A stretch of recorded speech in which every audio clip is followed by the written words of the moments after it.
In the aftermath of the September 11th attacks, the United States experienced an unprecedented wave of politicization, radicalization, and nationalism. Today we will discuss how these sentiments were expressed by post-9/11 country music, making it the defining pop genre of the 21st century. We will examine songs by The Chicks, Toby Keith, Lee Greenwood, and other artists to explore the topic. Yes, but this is much less of a music episode than our audience might anticipate. Yeah. You're interested in this mostly from a political angle. Yeah, just kind of culture and like how it shifted our culture, not just in like public sentiment, but also musically as well.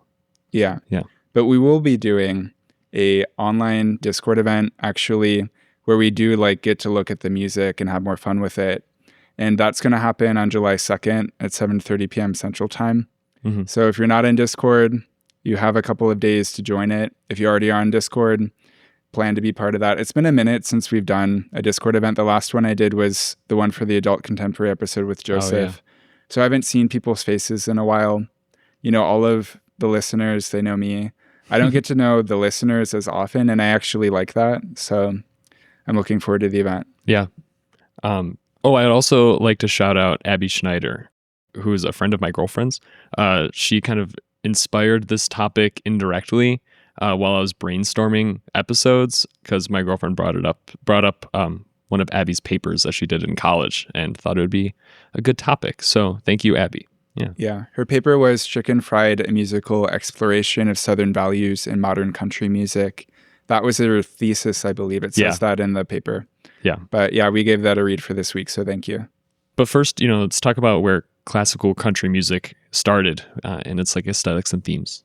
Yeah, so what was it like before 9/11 kind of changed things? Yeah. So when country music first emerged, or at least started to get documented in the 1920s in Appalachia, the country wasn't politically polarized along the rural and urban divides like it is today. Mm-hmm. So there were rural left-wing movements like the original populist movement of the 1890s and other cultural forces that made America's political landscape a lot less homogenous. So country music, as a result, was not just conservative coded by default. Right.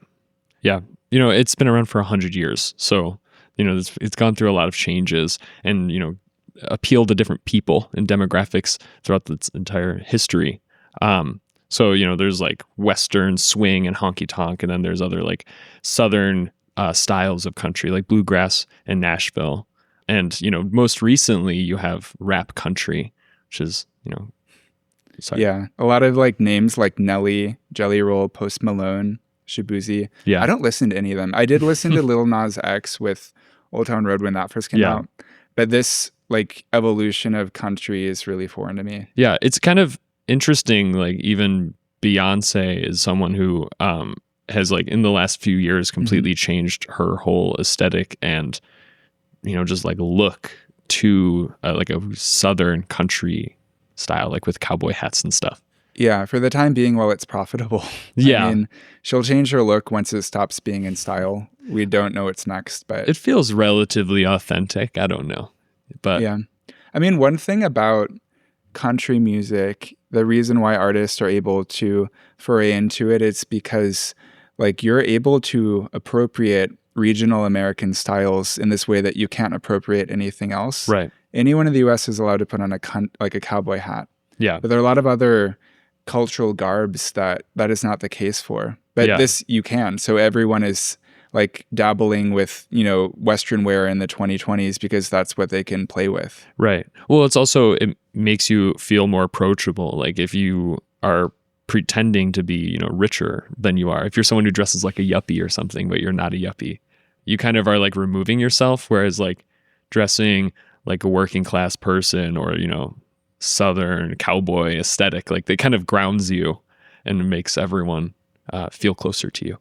Yeah, I mean, doing this podcast, I come up with a million theories for why workwear became so popular in the 2020s. Yeah. One of my theories is that it's because most of fashion has become fast fashion, or like it's polarized the fashion industry to the degree that everything's fast fashion or luxury. Right. There's not a lot of in between, and what is in between that remains, that is high quality. It's really just workwear. Yeah, because it's just all function, and it looks good through it being functional. That could make sense. Yeah. Yeah. So country music originally, ton of different subgenres. Mhm. It's not like feasible for us to cover all of them, but two stand out really starkly in contrast to post 9/11 country music. The first one we'll talk about is outlaw country.